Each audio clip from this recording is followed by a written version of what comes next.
Hello, আসসালামু আলাইকুম। আমি হচ্ছি ফরিদপুরে আছি। তো ফরিদপুরে বাবার বাড়িতে বেড়ালাম দীর্ঘ ১২-১৩ দিন বা ১৪ দিন, যাই হোক আমি হিসাব করিনি, গুনিনি। তারপরে বলছি যে অনেক দিন বেড়াইছি, অনেক দিন পরে অনেক দিন বেড়াইলাম, লম্বা ছুটি কাটালাম। তারপরে হচ্ছে এখন ঢাকায় ফিরবো। তো ঢাকায় ফেরার জন্য আমাদের আসতে হচ্ছে বাস স্ট্যান্ডে। বাস স্ট্যান্ড এটা হচ্ছে গোল্ডেন কাউন্টার। তো গোল্ডেন কাউন্টারের ভিতরে মানে যেখানে বাসগুলো থাকে সেখানে দেখাবো যে ভিতরে কি কি আছে, কেমন দেখা যায় বা জায়গাটা কেমন। এখানে কিন্তু আমি আগে কখনোই ঢুকিনি, এই ফার্স্ট টাইম ঢুকছি। তো এখানে সবাইকে ঢুকতে দেওয়া হয় না, আমার পরিচিত একজন ছিল, তার মাধ্যমে আমি এখানে ঢুকে গেছি।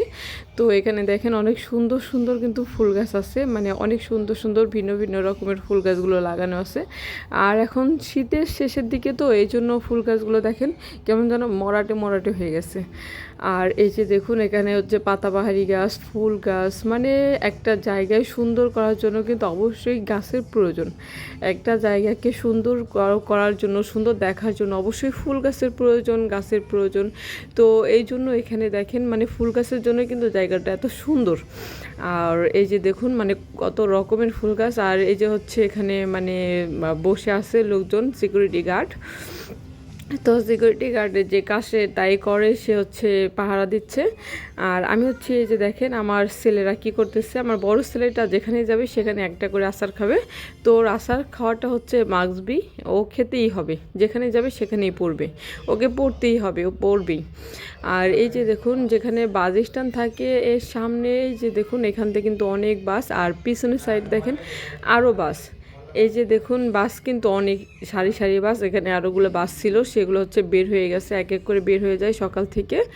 আর এই যে দেখুন পিছনে কিন্তু সারি সারি অনেক বাস। আমি কিন্তু পিছনের দিকে যাইনি, আমি হচ্ছে এই যে সামনে আপনারা দেখতে পারছেন যে ফুল গাছগুলো আছে, আমি শুধু এখান পর্যন্ত গেছি। কিন্তু পিছনের যে বাসগুলো আছে আরও কতগুলো বাস আছে, আমি ওখানে যাওয়ার সাহস করিনি, কারণ ওখানে হচ্ছে শুধু বাস গাড়ি। আর ওখানে আমার ইচ্ছা করেনি, যেখানে ইচ্ছা করে না সেখানে আমি কখনোই যাই না, সেখানে জোর জবরদস্তি করে কখনোই আমি যাই না। তো আমি চলে আসছি এখানে আরও ফুল বাগানের কাছে। তো এখানে দেখুন কত সুন্দর সুন্দর ফুল বাগানগুলো, মানে দেখলেই ভাল লাগে। এই জন্য হচ্ছে এখানে চলে আসলাম, যে এখানেও দেখেন অনেক রকমের অনেক সুন্দর সুন্দর ফুল গাছগুলো আছে। তো আপনারা ফুল গাছগুলো দেখবেন এবং সবাই একটু কমেন্ট করে জানিয়ে দিবেন যে কত সুন্দর সুন্দর ফুলগুলো আপনাদের কেমন লাগছে। আমার কিন্তু খুব ভালো লাগছে, কিন্তু তারপরে হচ্ছে শীতের শেষ, তো ফুল গাছগুলো কেমন যেন শুকিয়ে শুকিয়ে গেছে। তারপরেও দেখতে মাশাআল্লাহ অনেক সুন্দর ফুল, কিন্তু সবসময় সুন্দর। যারা ফুলকে ভালোবাসে না তাদের মন কখনোই ভালো না, যারা মন থেকে ফুলকে ভালোবাসে তাদের মন সবসময় ভালো থাকে। এই যে দেখুন আমি হচ্ছে ফুল গাছগুলোই দেখালাম আপনাদের, আর হচ্ছে এখানে কী কী আছে সেগুলো দেখালাম। তো সবাই একটু কমেন্ট করে জানিয়ে দেবেন সবার কেমন লাগছে। সবাইকে অনেক অনেক ধন্যবাদ ধৈর্য সহকারে আমার ভিডিওটি শেষ পর্যন্ত দেখার জন্য। সবাই ভালো থাকবেন, সুস্থ থাকবেন। আল্লাহ হাফেজ সবাইকে।